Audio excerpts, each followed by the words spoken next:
Bienvenue à cette capsule du cours électricité-magnétisme portant sur le théorème de Gauss. Lors de la capsule précédente qui portait sur le flux électrique, nous avons vu que le flux à travers une surface quelconque est donné par l'intégrale entre le champ électrique et le vecteur normal dA.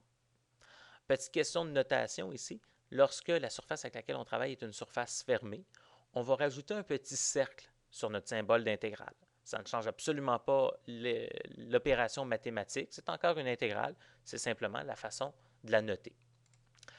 Alors, le théorème de Gauss est un théorème qui affirme que le flux traversant une surface fermée va dépendre uniquement des charges à l'intérieur de notre surface. Donc, nous voyons ici que le flux à travers notre surface fermée, il est égal à la charge divisée par la constante électrique epsilon 0. Eh bien, ce théorème de Gauss va nous permettre de déterminer le module du champ électrique lorsque la répartition de charge présente certaines symétries.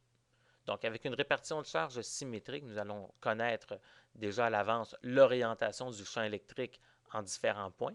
Et avec le théorème de Gauss, on va pouvoir déterminer aussi le module du champ électrique pour ces points-là. Alors, la restriction que l'on va avoir, c'est qu'il va falloir être en mesure de choisir une surface pour laquelle le vecteur normal va être partout soit parallèle, soit perpendiculaire au champ électrique. Alors, regardons l'application du théorème de Gauss. Afin de trouver le module du champ électrique, on va le regarder pour un cas simple dont on connaît déjà le résultat. Donc, nous allons utiliser une charge ponctuelle Q et on veut déterminer le champ électrique à une distance grand R de cette charge ponctuelle. Donc, nous allons représenter ce qu'on appelle une surface de Gauss. Donc, la surface de Gauss, c'est la surface sur laquelle on va appliquer notre théorème de Gauss, la surface pour laquelle on va déterminer le flux électrique. Donc, ici, nous savons que pour une charge ponctuelle, le champ électrique représente une symétrie sphérique. Bien, notre surface de Gauss, ça sera une sphère.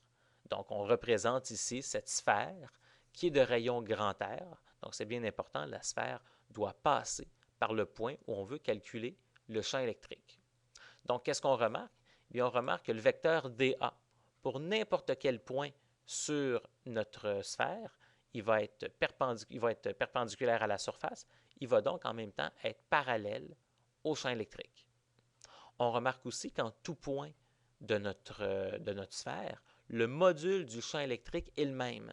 Donc, notre sphère, ça inclut uniquement des points qui sont à une distance R de notre charge ponctuelle. Donc, le module du champ électrique ne varie pas partout sur notre sphère. Alors, qu'est-ce que ça va nous permettre de faire? Donc, si on regarde la colonne de droite, les opérations mathématiques, bien, tout d'abord, étant donné que nos deux vecteurs E et dA sont parallèles, eh bien, on peut effectuer tout de suite notre produit scalaire. Donc, il nous reste le module E, le module dA, ainsi que le cosinus de l'angle entre ces deux vecteurs, qui est égal à 0.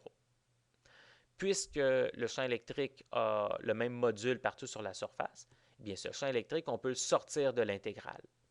Il nous reste uniquement l'intégrale de dA, donc on additionne tous les petits éléments de surface infini-décimaux.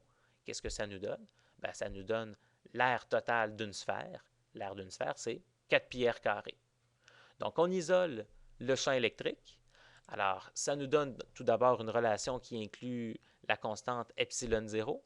Nous avons vu en classe qu'il existe un lien entre cette constante epsilon 0 et la constante de Coulomb. Alors, on peut remplacer et ça nous donne qu'à une distance grand R de la charge ponctuelle, le module du champ électrique est égal à KQ sur R carré. On obtient donc un résultat avec lequel on est déjà familier. Donc, nous allons pouvoir maintenant appliquer le théorème de Gauss à des situations un peu plus complexes qui ne pourraient pas, donc qui dépassent celles des simples charges ponctuelles et où le théorème va nous permettre de déterminer le module du champ électrique. Merci beaucoup pour votre écoute.